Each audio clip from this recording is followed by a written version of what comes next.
problema que tenemos en lo que significa la parte de la urgencia y la emergencia y lo que significa la parte de la cirugía electiva. Eso es lo que nosotros tenemos que ver. Entonces vamos a ver lo que significa las enfermedades venosas, ¿no? Para conocer las enfermedades venosas vamos a hablar. ¿Me están escuchando, no, jóvenes? Sí, doctor, se le escucha. Muy bien. Vamos a ver lo que significa la anatomía, el sistema venoso superficial y el sistema venoso profundo. El sistema venoso superficial es el más importante porque en realidad es el que nos indica, ¿no?, que hay problemas en la parte profunda y ambos están unidos, ¿no?, por lo que significa un sistema venoso perforante. Ese sistema venoso perforante es el que comunica el sistema superficial y el profundo. Eso es importante. Y lo que nosotros vemos obviamente es el superficial. ¿Por qué? ¿Por qué vemos el superficial? Porque el superficial nos da las varices. Y al ver las varices es lo que decimos, hay enfermedad venosa. El sistema venoso superficial empieza en el arco venoso dorsal, las venas safena menor, la mayor, antes llamada de esta manera, se llama safena interna y safena externa. Y pues vamos a ver que el sistema venoso tiene además un sistema venoso profundo, y eso es importante destacar. El sistema venoso profundo. ¿Por qué el sistema venoso profundo? Porque tenemos que ver que todas las venas del miembro inferior, excepto la poplite y la femoral, la poplitea tienen dos venas para cada uno, ¿no? Entonces, y ahí es importante ver las venas que son satélites de las arterias, que como les decía son dos. El sistema venoso perforante es la comunicación entre el sistema venoso superficial y profundo, y es importante ver que este sistema es uno de los más importantes cuando hay una claudicación o una enfermedad vascular venosa. Hay que diferenciar cosas importantes ya en la histología, lo que significa las tres túnicas de la vena, ¿no?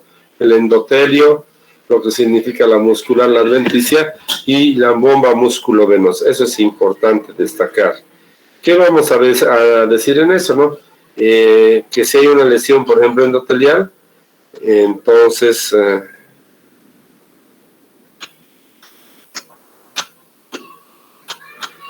hay una lesión endotelial, va a haber pues la posibilidad de un trombo que es importante, ¿no? No sé si ustedes ven que hay algún error en mis diapositivas que no me había percatado y que miren, recién me la percato, ¿no?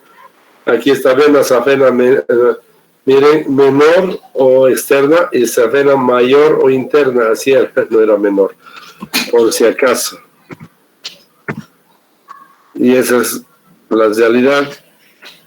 Bueno, ahora que tenemos ya lo que es característico y lo que está bien, vamos a hablar de las túnicas, que hemos hablado ya, son tres, y la bomba músculo-venosa. ¿Qué es la bomba músculo-venosa? Es importante mencionar la bomba músculo-venosa, y eso ya hablando de lo que significa sobre todo el miembro inferior, es lo que significa esto de aquí.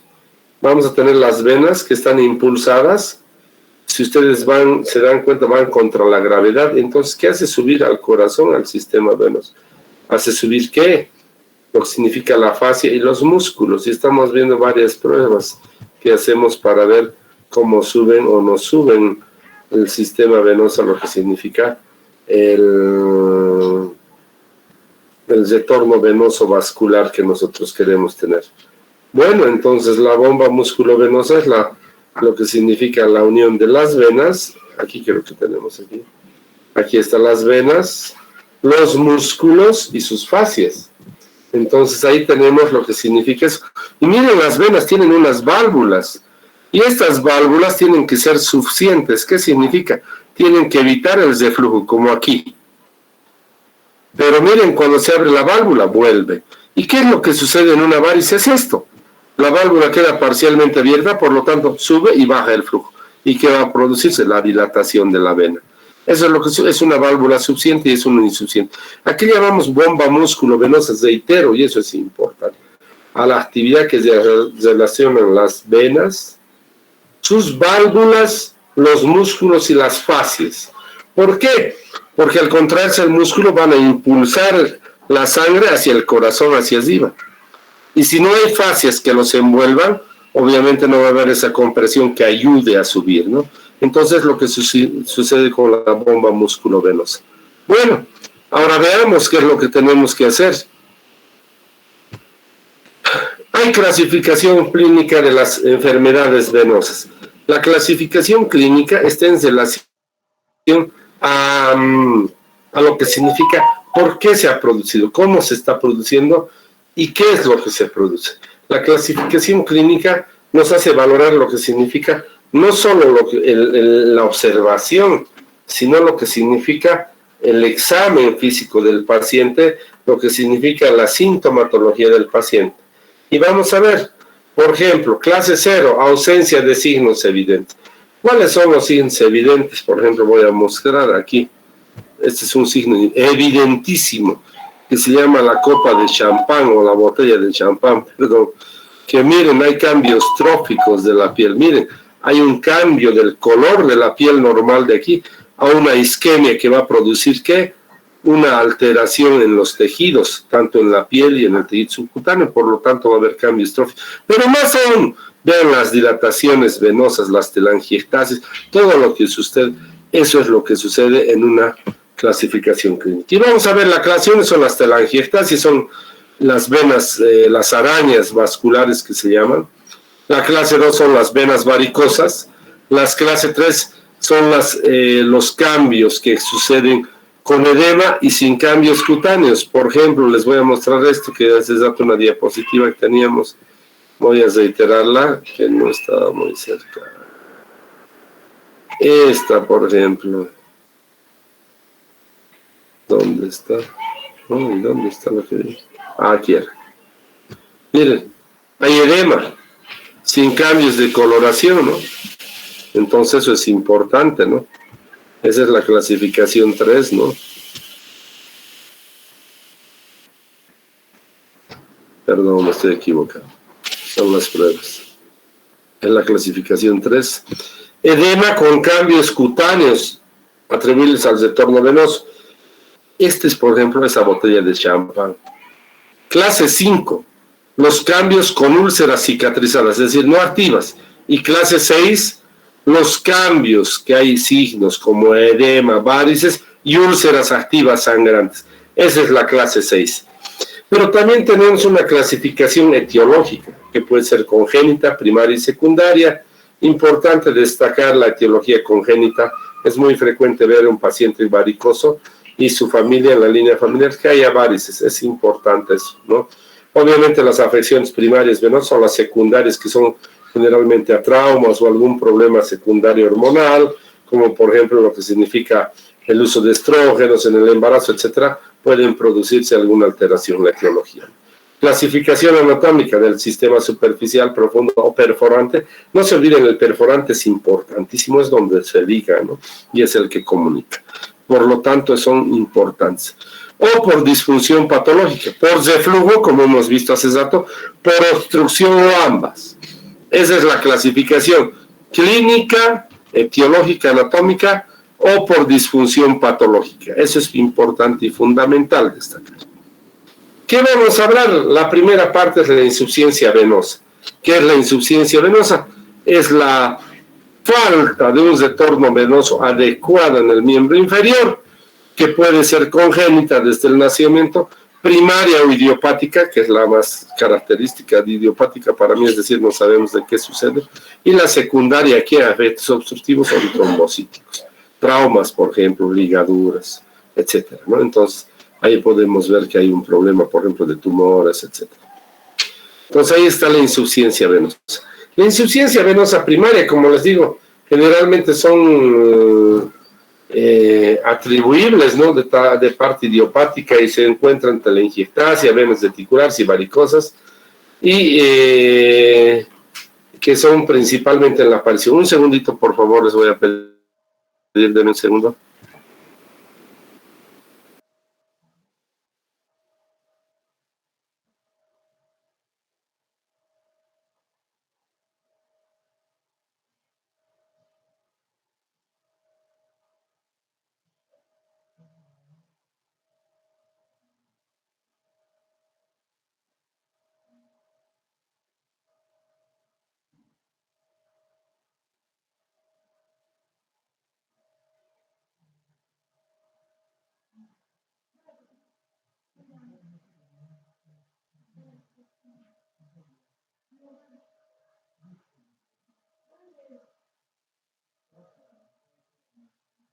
Eso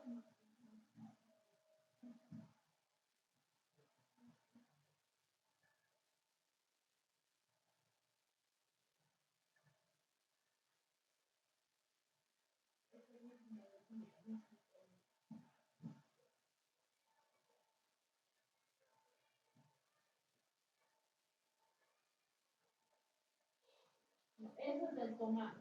Claro. Así mismo.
Y ahí directo fueron.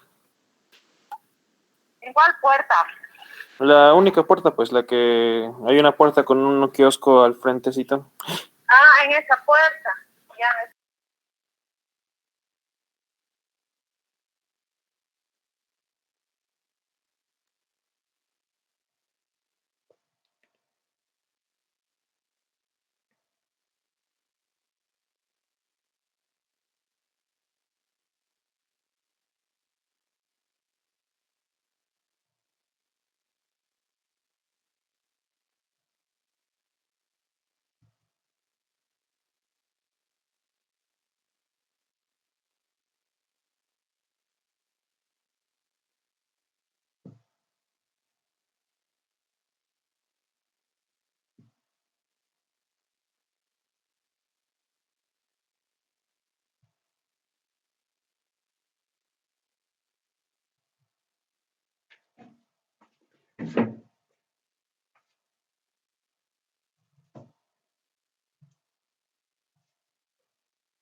Ahora sí, disculpen, por favor, he tenido un inconveniente.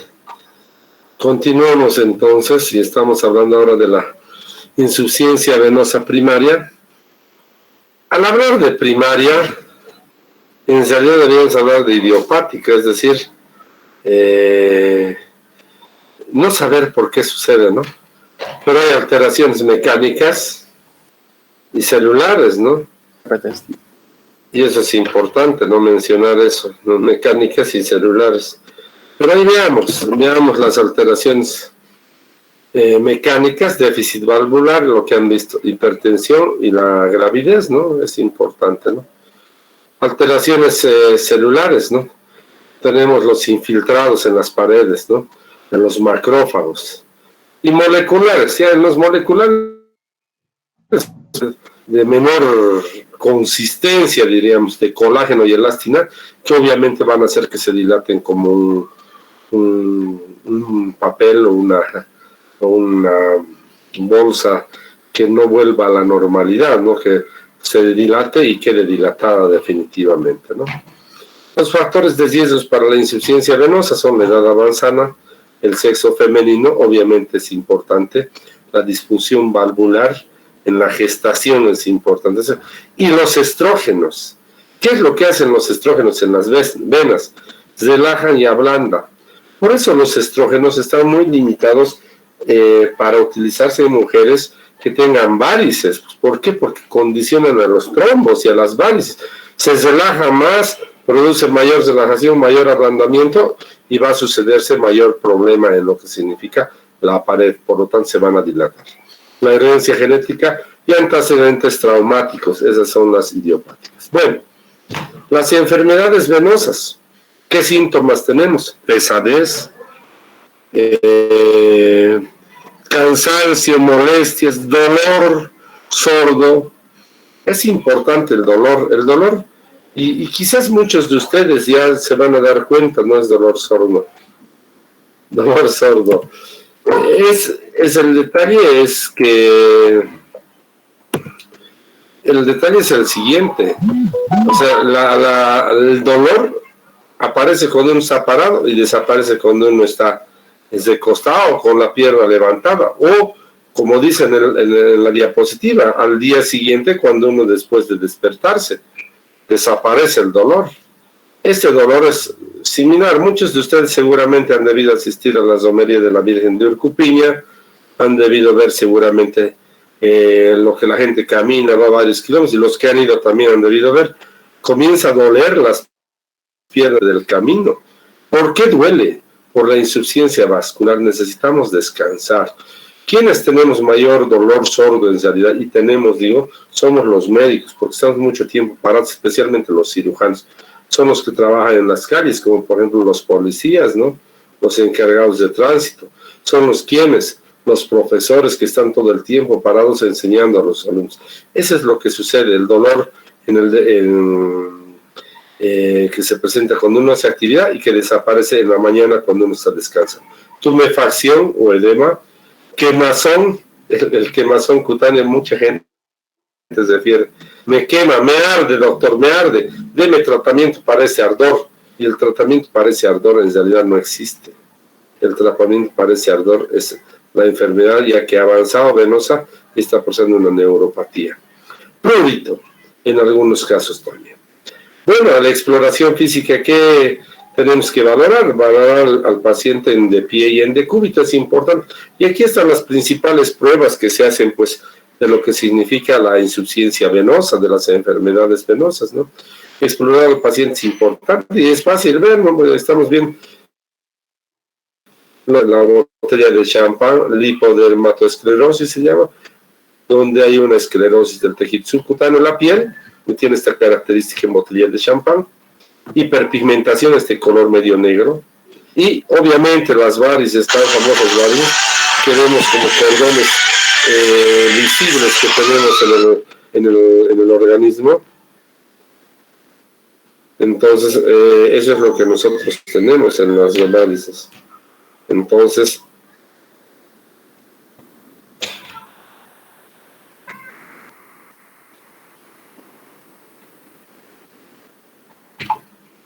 Entonces, eso es lo que sucede y lo que se puede ver, ¿no? Es fácil ver en lo que tenemos en la insuficiencia venosa, ¿no? Entonces, eso es lo que nosotros vemos. ¿Qué más? La corona flevítica, es decir, que hay un halo enrojecido alrededor de las venas, úlceras y dermatitis que se puede ver. Bueno, las varices, les vuelvo a decir, son fácilmente evaluables.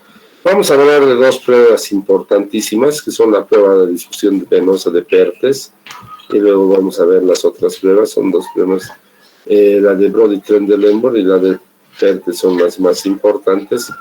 ¿En qué consisten estas venas o estas pruebas? Consisten en lo siguiente, en ligar lo que significa la parte de la vena safena mayor o interna, como ven, ligan, igual que en el brazo para poner un acceso venoso. Entonces, ¿qué hace?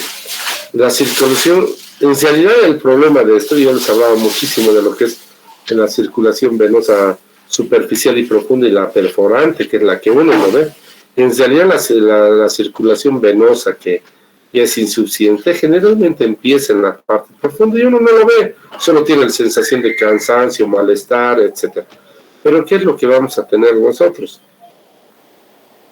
Vamos a tener que después se hace al paciente colocar una ligadura a nivel de la vena del callado de la safena interna o mayor, se coloca un torniquete, se marca y las varices desaparecen si las venas profundas son permeables. Esto sucede, ¿qué significa? Que la vena que estaba mal solo es superficial y la profunda está bien, porque el retorno venoso es bueno. Pero ¿qué pasa en caso contrario?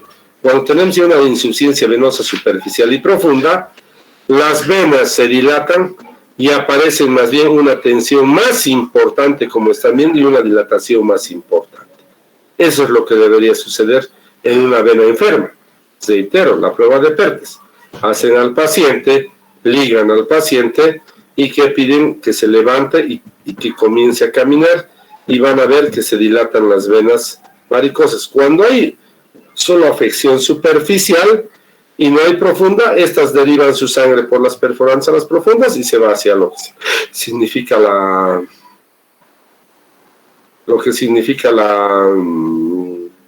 la parte profunda. Y aquí está, es lo que sucede, miren. Ligan y desaparecen, ¿no? Pero sin embargo, cuando existe un problema, ligan más bien y aparece más grande y se dematizan más. Hay una sensación molesta de tensión en las rodillas, en las pantorrillas. Esas son las pruebas, ¿no? Es importante, ¿no? Ahora, ¿qué vamos a hacer? Un vaciado completo de las varices por debajo de la ligadura. Un vaciado completo significa que hay suficiencia de las venas perforantes. Las venas perforantes están bien intactas, por lo tanto mandan la sangre a las venas profundas y el retorno va a ser por las venas profundas. Entonces, muy bien. Entonces, solamente sería una alteración de la vena safena y de sus válvulas, en este caso. Un vaciado incompleto, que va a dar una insuficiencia moderada de las válvulas de las venas comunicantes, por lo tanto, va a haber parcialmente una dilatación venosa. Finalmente, un llenado constante de las venas, así como se ve un llenado constante, que no se vacían, va a indicarnos que una insuficiencia de las venas perforantes y de las venas profundas. Por lo tanto, todo el sistema venoso va a estar afectado y hay un síndrome importante de la circulación sanguíneo que va a impedir que las venas superficiales lleven hacia las venas profundas o viceversa. Por lo tanto, va a haber un problema trombótico muy importante y muy incapacitante, digamos. Bueno, eso es lo que sucede, eso es lo que tenemos.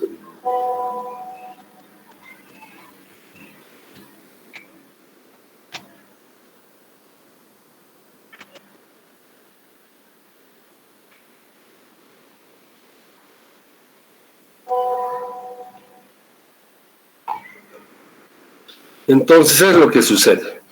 Segunda prueba, la prueba de Brody-Trendelenburg. La prueba de Brody y Trendelenburg, ¿no? Es una maniobra a revelar la insuficiencia valvular en las varices superficiales. Si ustedes se dan cuenta, la maniobra de Perthes en realidad valora que la suficiencia o insuficiencia de qué, de las venas perforantes. Eso es importante. ¿Dónde está suficiencia de las venas perforantes? Eso es importante. En cambio, ¿qué vamos a ver con esta, la de Brody Trendelenburg? La insuficiencia de las venas superficiales principalmente, ¿no? Y también en parte de las venas que son comunicantes o perforantes. ¿Qué es lo que se hace? Se hace al paciente en decúbito, se eleva el miembro inferior hasta que vacíe completamente prácticamente el retorno venoso y las venas varicosas disminuyan de tamaño. Entonces luego se coloca una ligadura de la misma manera en el tercio superior del muslo que la de Perthes, por debajo del callado de la safena interna, y a continuación se hace parar al paciente. Después de 30 segundos se libera la ligadura. Aquí está.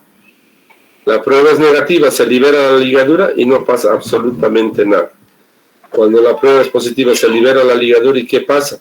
Las venas quedan mucho más dilatadas de lo que nosotros teníamos presente. Eso es lo que sucede. Bueno.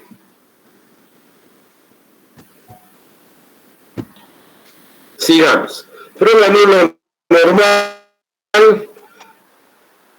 Se produce un llenado de evento normal de abajo hacia arriba, como hemos visto, es lo normal.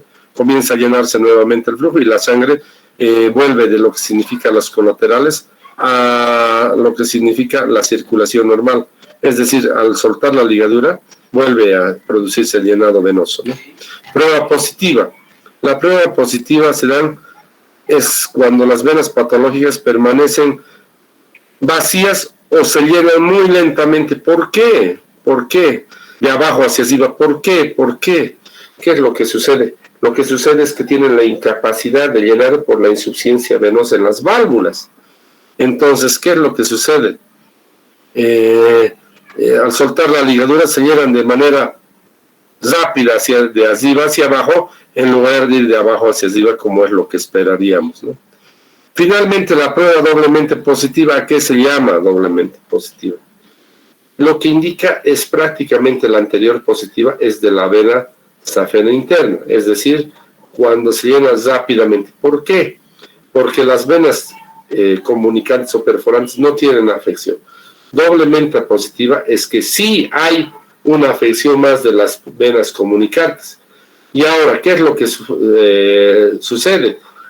Se suelta la ligadura y aumenta de forma repentina de arriba hacia abajo y señala que hay una insuficiencia en el callado safeno interno.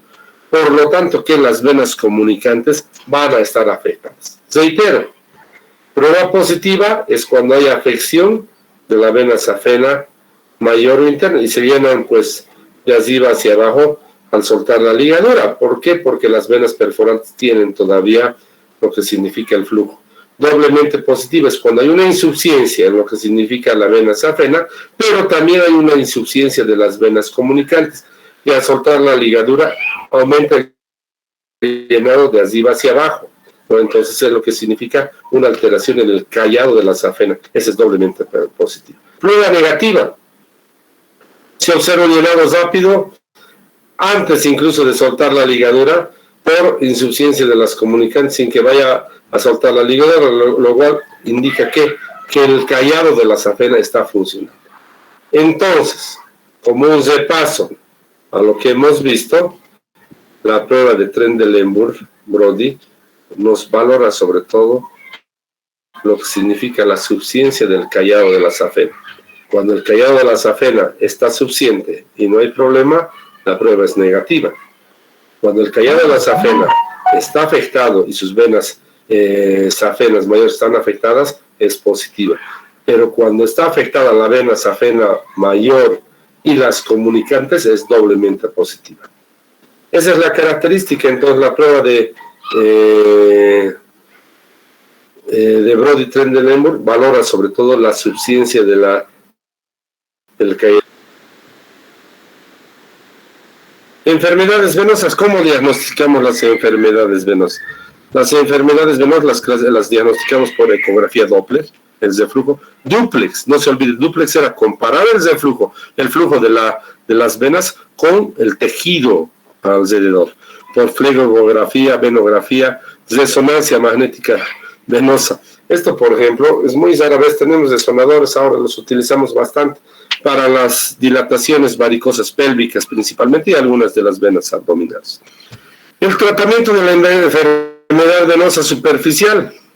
Bueno, hay tratamiento médico y quirúrgico y es importante el tratamiento médico porque generalmente es el que empezamos a hacer cuando ya hay las molestias, el dolor sordo, la falta, la claudicación, etc. Importante el tratamiento no quirúrgico clínico es la compresión con venas elásticas de 20 a 30 milímetros durante el día. En la noche se pueden retirar y el sujeto ya con su miembro superior en elevación o miembro inferior en elevación no va a tener problema. Bueno, ¿en qué consiste? En elevar el miembro inferior en periodos cortos durante el día, principalmente. Entonces, periodos cortos por encima del corazón, es decir, echarnos y ponernos sobre una almohada. Entonces, va a ir mejorando y obviamente va a hacer que el retorno venoso sea más activo a la, que significa la cavidad auricular derecha. 3. Actividades que activan la bomba musculovenosa. Es importante el ejercicio, los paseos, el hacer el ejercicio fundamental, la caminata, los trotes, los ejercicios es fundamental. Activamos la bomba musculovenosa. No debemos estar mucho tiempo parados, eso es importantísimo. Bueno, ¿qué más vamos a tener? Tratamiento. Hay ablación, escleroterapia, láser, radioablación. Esto también es un tratamiento no intervencionista. La escleroterapia, ya les he dicho. El tedradecilo sódico es el que más se utiliza. Obviamente, produce una esclerosis importante. La verdad, en estos pacientes que he podido ver, tienen unas alteraciones importantes de pruritus, sobre todo dolor y enrojecimiento alrededor de la vena o de lo que se ha utilizado el tedradecilo. Escleroterapia con espuma. Con el láser obviamente es doloroso, pero obviamente se coloca también anestesia, ¿no? Bueno, tratamiento quirúrgico. El tratamiento quirúrgico, en realidad, la flebectomía cortante convencional, ¿en qué consiste? En realizar incisiones pequeñas en cada segmento para sacar la parte afectada. Flebectomía potenciada con Trivex. Se utilizan, pues, las varicosidades, se hacen las incisiones con la utilización de un transiluminador. No solo nos ayuda a ver la vena, sino las venas perforantes también, y eso es importante para hacer una flebectomía y sacar las pequeñas venas que ya tenemos con una alteración en lo que significa el miembro inferior. Fleboextracción es la extirpación de toda la vena, del trayecto de la vena. La fleboextracción está ejemplificada en esto. Se introduce por la safena un alambre que es el fleboextractor, que se lo introduce de arriba hacia abajo, así. Llega aquí y comenzamos a jalar. Y se jala todo eso. En esta diapositiva podemos ver cómo hacen la fleboextracción de abajo hacia arriba, ¿no? Introducen por aquí, llega hasta aquí la punta que es como una bala, se abre y se retira todo como un fideo y sale toda la vena como están viendo aquí en el dibujo. Esta es la fleboextracción, se hacía muchísimo. El detalle es que hay que ligar las perforantes que se vean, porque las perforantes van a ser afectadas también, y si las perforantes son retiradas puede producirse un sangrazo importante o profuso en el paciente. Bueno, ¿qué más hablábamos? A ver, las complicaciones de la fleboextracción: hematomas, hemorragias, parestesias, flebitis. Eso es importante. Esas son las complicaciones. ¿Ahora qué? ¿Cuáles son las indicaciones para operar una vena varicosa? Estas son las indicaciones. Es fundamental. Para terminar la clase les voy a hablar de eso. La primera indicación es estética. Los pacientes van por estética. Segundo, síntomas refractarios al tratamiento no quirúrgico conservador. Cuando hay una varices sangrante, ya cuando hay una varices hay que operar. Cuando hay tromboflebitis superficial, pero hay que esperar a que en la tromboflebitis ceda por lo menos la parte de infecciosa y luego recién se hace el tratamiento de la fleboextracción. Otro, la lipodermatoesclerosis, es importante, significa que hay una alteración importantísima. Y por último, las úlceras. La presencia de úlceras es la fleboextracción, ¿no? Bueno, eso es lo que les puedo decir. Ya tienen clase de la siguiente hora. Creo que hemos hablado lo necesario, lo importante. Mañana nos vamos a volver a ver. Y bueno, muchas gracias por su participación. Nos vemos el día de la mañana a la misma hora. Gracias, buenas noches. Gracias, doctor. Hasta luego. Hasta luego, doctor. Por